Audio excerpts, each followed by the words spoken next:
In the southern reaches of North America lies a country that occupies a unique and vibrant space in the global imagination. It is a land of ancient stories and modern ambitions, a place whose name evokes images of sun-drenched beaches, colorful festivals, and a history etched in stone. But beyond the familiar postcards and headlines, there exists a world of profound complexity and quiet, everyday beauty. This is Mexico. From the sky, it reveals itself not as a single entity, but as a continent in miniature. It is a nation of two vast coastlines, where the turquoise waters of the Caribbean meet the deep, powerful blue of the Pacific. It is a land of formidable mountain ranges that form its spine, of dense, humid jungles that guard the secrets of lost civilizations, and of high, arid plateaus where life adapts to the rhythm of the sun. Its landscapes are home to sprawling, hyper-modern cities that rank among the largest on the planet, and to quiet colonial towns where the passage of time is measured by the slow chime of a church bell. This is a country built on foundations laid by some of the world's most brilliant ancient cultures, a place where the echoes of the Maya, the Aztec, and the Zapotec still resonate in the language, the food, and the faces of the people. To truly understand Mexico is to look past the stereotypes, to listen to the quiet rhythms of daily life, to discover a nation not of one story, but of millions. This is the story of how people live in the country everyone thinks they know.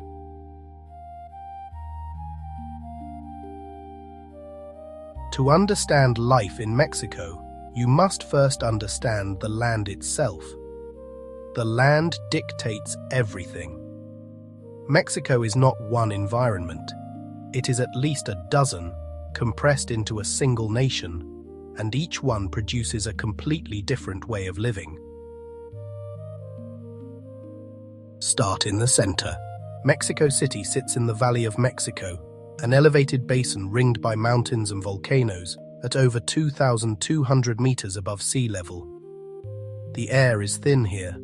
Mornings are cool, even cold in winter, and the light has a particular quality, sharp and clear, filtered through altitude. To the east and west rise the twin volcanoes Popocatépetl and Iztaccíhuatl, snow-dusted and watching over the valley like silent guardians. Millions of people live in their shadow.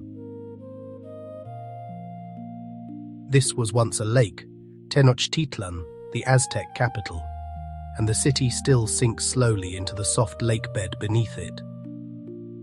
Now move south. The state of Oaxaca gives you mountains folding into valleys, each one with its own microclimate.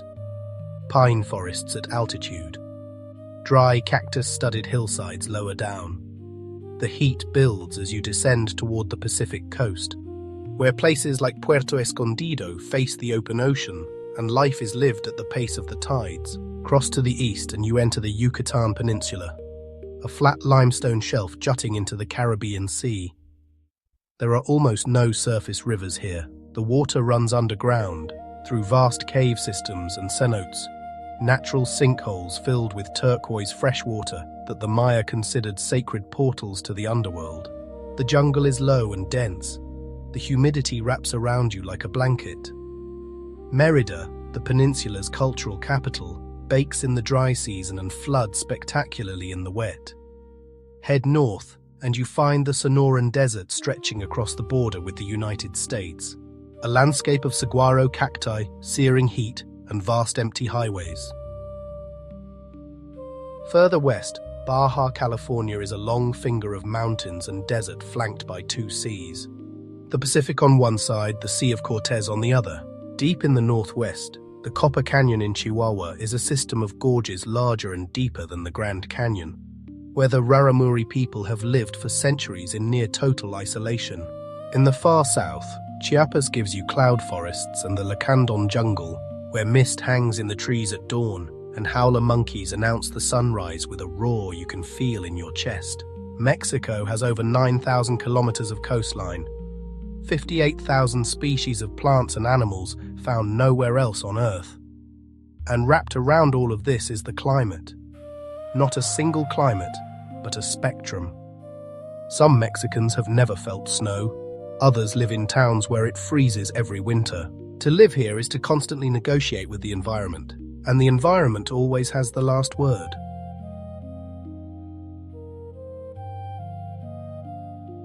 The Mexican day does not begin with a sudden jolt. It begins with a gentle layering of sounds and smells. In Mexico City, the first hum is the distant murmur of traffic, a sign that the metropolis is stirring. But in the neighborhoods, the barrios and colonias, the morning rhythm is more intimate. It is the sound of a gas truck making its rounds, its distinctive jingle a familiar part of the urban soundscape. It is the scent of fresh bread, the sweet, warm aroma of conchas and bolillos drifting from the local panaderia, a cornerstone of every community.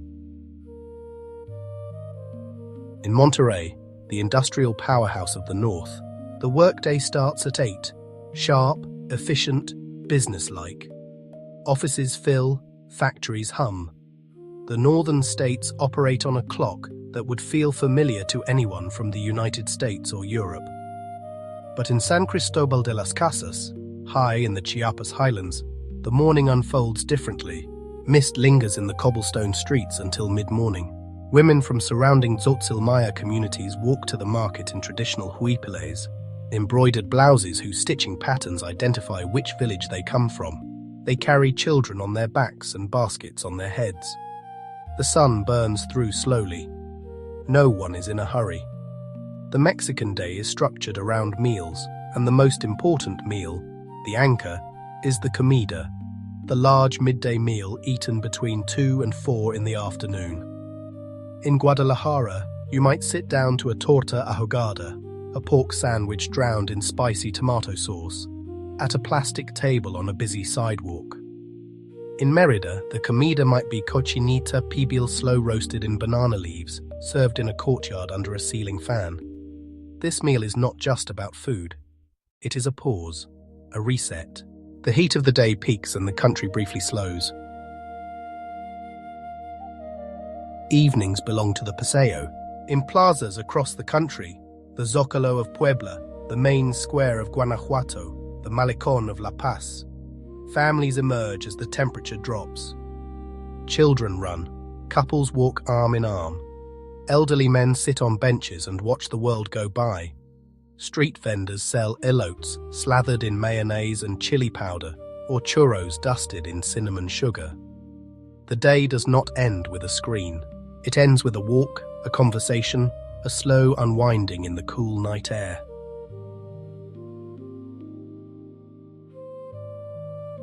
The Mexican home is not a private retreat. It is a gathering place, and the boundaries between inside and outside, between family and community, are deliberately porous. In the older neighborhoods of Puebla, houses are built around a central courtyard, a patio filled with potted plants, perhaps a fountain, walls painted in deep colonial reds or ochres. The kitchen opens to this courtyard. Voices carry. A grandmother sits shelling beans while a radio plays boleros. The design is not accidental. It invites interaction. It says, "You are not alone here." Family in Mexico is not the nuclear unit so familiar to the English-speaking world. It is expansive. It includes grandparents who often live in the same house or on the same street. It includes cousins, aunts, uncles, compadres, godparents bound not by blood but by ceremony, who carry real obligations and real affection. In a neighborhood like Coyoacán in Mexico City, Sunday means family lunch. And family lunch means a table crowded with more people than chairs, plates arriving faster than they can be emptied, and a noise level that would alarm the uninitiated. In San Miguel de Allende, a colonial-era city in the Central Highlands, you see the collision of housing cultures. Foreigners buy and restore crumbling Spanish mansions, installing modern kitchens behind walls that have stood for 3 centuries. Mexicans build upward, adding a second floor, and then a third as the family grows. The multi-generational home is not a sign of economic struggle. It is a preference. Grandparents help raise grandchildren. Adult children care for aging parents. The arrangement is practical, but it is also philosophical. an expression of the belief that a life lived together is richer than one lived apart. The physical house itself varies wildly by region. In the wealthier districts of Santa Fe in Mexico City, apartments come with floor-to-ceiling glass and panoramic views. In the rural highlands of Guerrero, homes are built from adobe, mud bricks dried in the sun, with tin roofs that sing in the rain. In the Yucatán, traditional Maya houses are oval-shaped, with walls of wooden poles plastered with limestone and thatched roofs of palm frond that stay cool even in the brutal summer heat. What unites them all is the same thing. The door is rarely locked against a neighbor, and there is always room at the table for one more.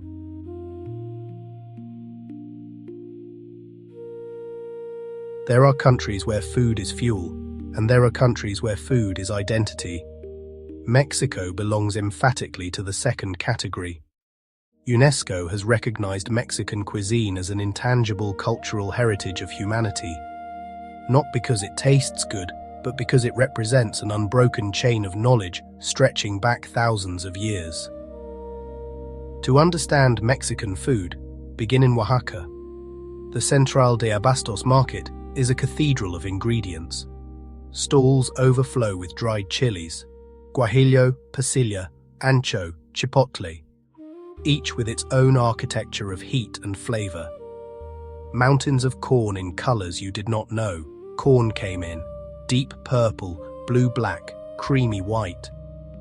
Women press this corn into tortillas on clay comals, the same way their great-grandmothers did, and their great-grandmothers before them. The smell of wood smoke and toasted maize fills the air. This is not a tourist experience.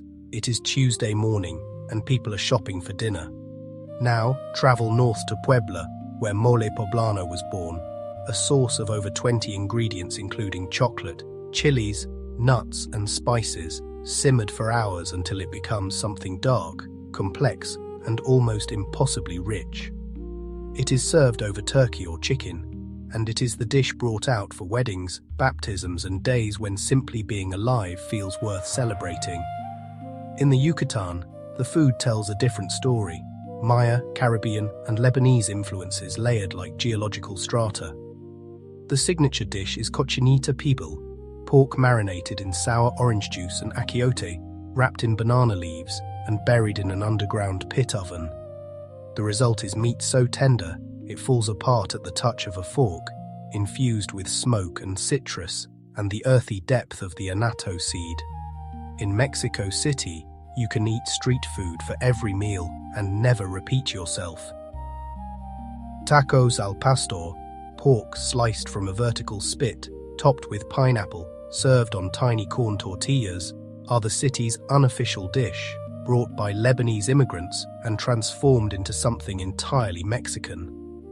In Veracruz, the seafood carries Caribbean notes: huachinango a la veracruzana, red snapper in a sauce of tomatoes, olives, and capers. This is a food culture so deep that no single restaurant, no single region can contain it.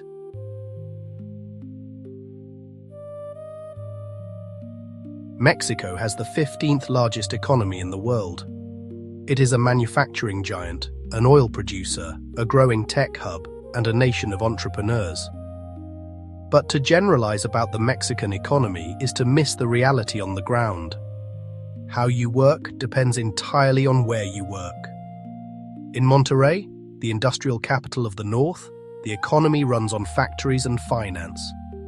This is the Mexico of glass skyscrapers and business lunches, of international supply chains and early morning conference calls with Houston and Tokyo. A young engineer at a manufacturing plant earns a solid middle-class salary. The northern work ethic is direct, pragmatic, and fast-paced. Travel south to Oaxaca, and the economy shifts to a much more intimate scale. Here, work is artisanal. A family in Teotitlan del Valle weaves wool rugs on wooden looms, using dyes made from cochineal insects and indigo plants, patterns drawn from Zapotec tradition. In San Martin Tilcajete, men and women carve and paint alebrijes, fantastical wooden creatures covered in intricate dots and swirls that have become internationally recognized symbols of Mexican folk art. A single rug can take weeks to make. A single alebrije can take months. In Mexico City, the economy contains multitudes.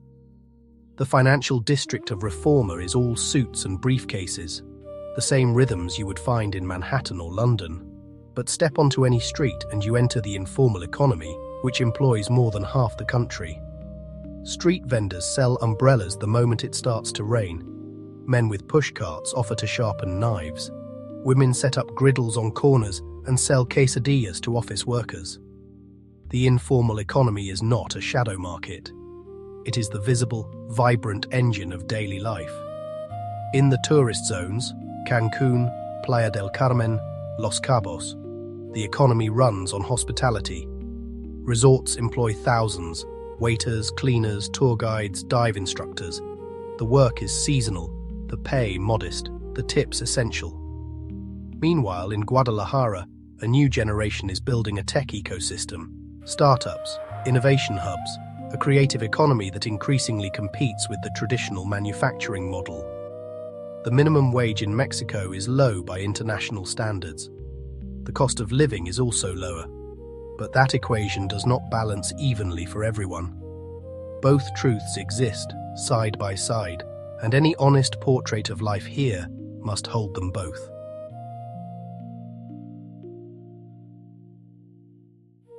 Mexicans do not socialize the way much of the world socializes. There is no rigid boundary between public and private life.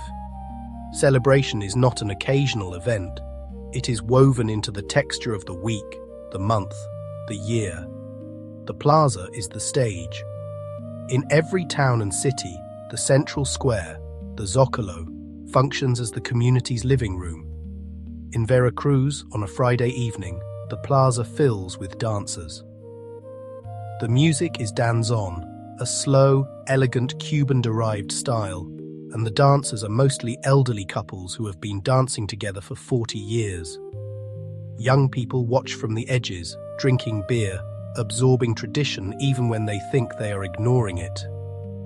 Nowhere is Mexico's relationship with social life more powerfully expressed than during Dia de los Muertos, the Day of the Dead. In the lakeside town of Pátzcuaro, Michoacán, families spend the first days of November in the cemetery. They clean graves. They build ofrendas, altars covered in marigold petals, candles, photographs of the departed, and the dead person's favorite foods. They sit through the night, wrapped in blankets against the mountain cold, talking quietly, remembering. It is not somber. Children run between the headstones. Vendors sell tamales and hot chocolate. The dead are not mourned. They are welcomed back for one night as honored guests. In the Isthmus of Tehuantepec in Oaxaca, the Zapotec tradition of the Vela, an all-night community festival, brings entire towns together. There is food, music, dancing, and a particular kind of organized chaos that only makes sense to those inside it. The Velas honor patron saints, but they also honor community itself, the fact of belonging to a place and a people. Even the weekly rhythm has its rituals. Sunday in Chapultepec Park in Mexico City means families spread across the grass, vendors selling balloons and cotton candy, the lake crowded with paddle boats. In Guadalajara, Sunday means charreria, Mexican rodeo, where men and women in embroidered suits perform feats of horsemanship that date back to the colonial haciendas. In a country where family is everything, social life is simply family, scaled up. To be Mexican is to rarely, if ever, be alone.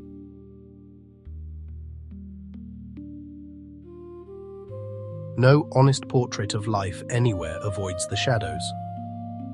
Mexico has shadows that are deep and persistent. To speak of the beauty without speaking of the difficulty would be a disservice, both to the people who live with those difficulties and to anyone trying to understand what life here truly entails. Let us start with inequality.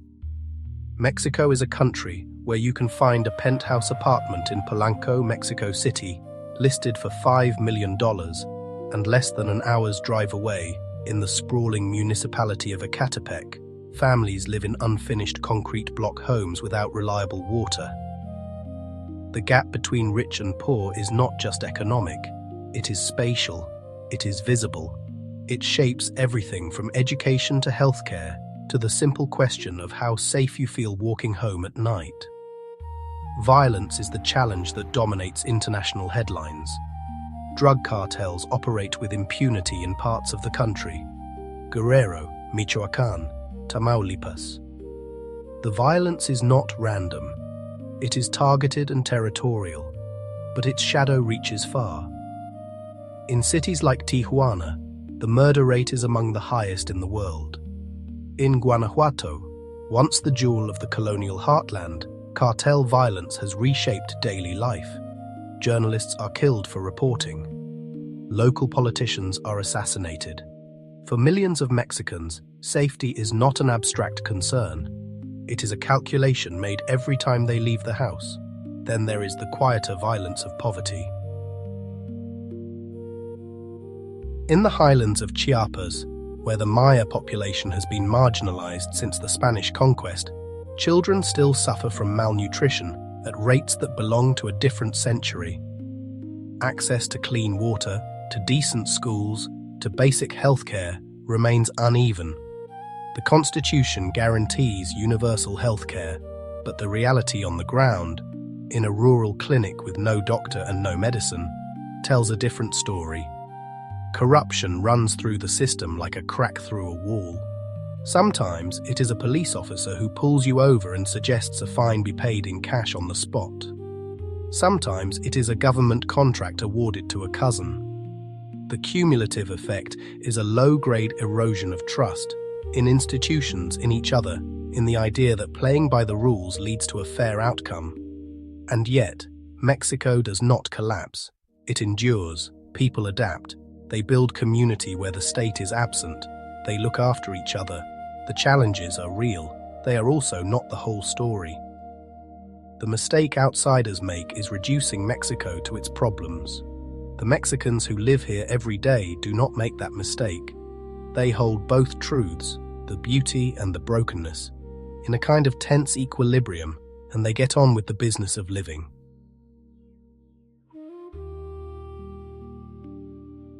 Perhaps the most fascinating tension in contemporary Mexico is the one between the very old and the very new. This is not a simple story of tradition giving way to modernity. It is a story of both coexisting, sometimes in the same person. Consider Mexico City.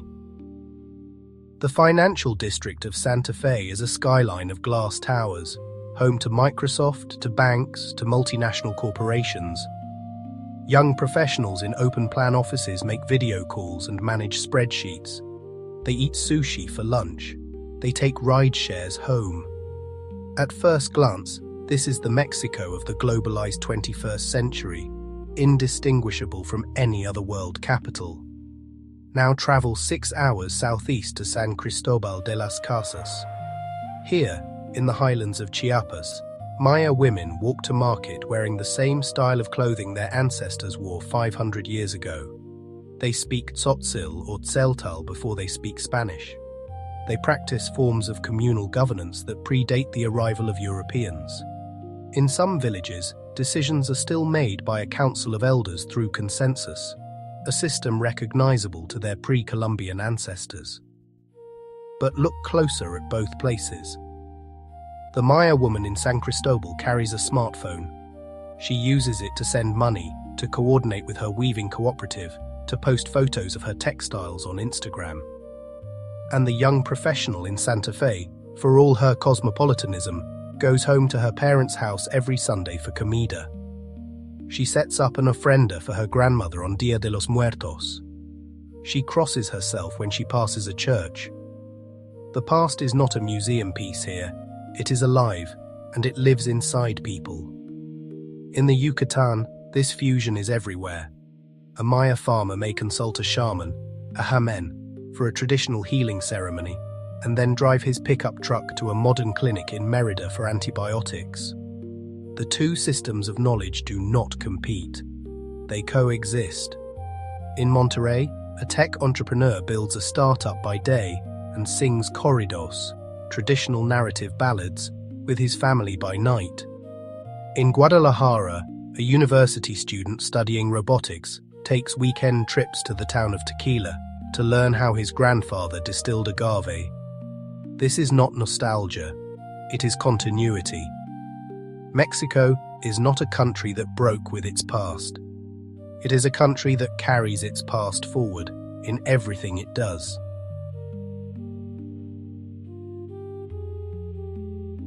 So why stay? For all the challenges, for all the complexity, for all the noise and the dust and the frustrations, why do people stay?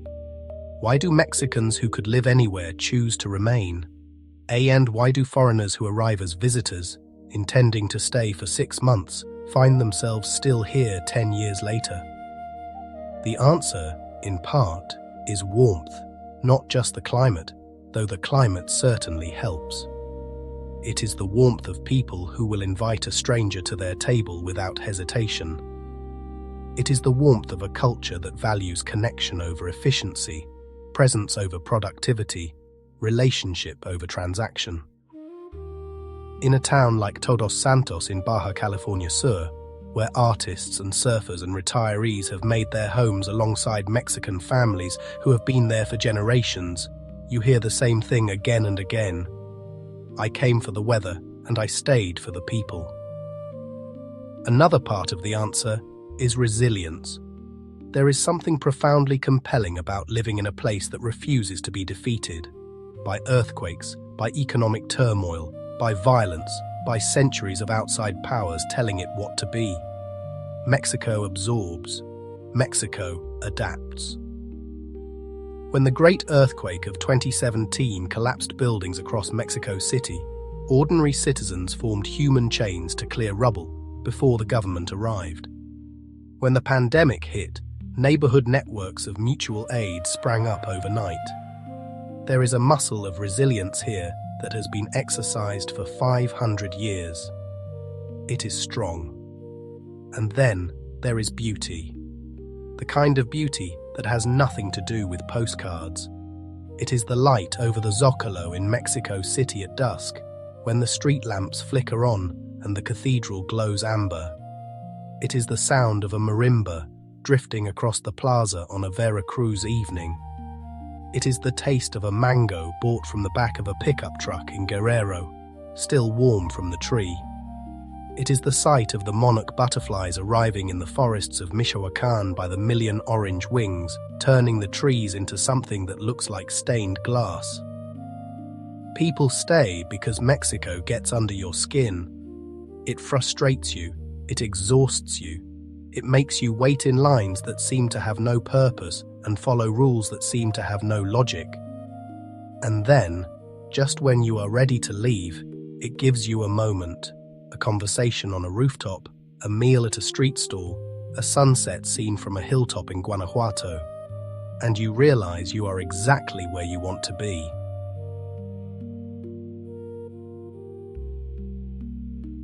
Mexico is a country that surprises you at every turn. Ancient yet modern, chaotic yet deeply welcoming, difficult at times but unforgettable. And perhaps that's why so many people never truly leave. If someone offered you a free home anywhere in Mexico, where would you choose to live, and why? Tell us in the comments. We'd love to hear your choice. And if you enjoy exploring how people really live around the world, subscribe and join us on the next journey.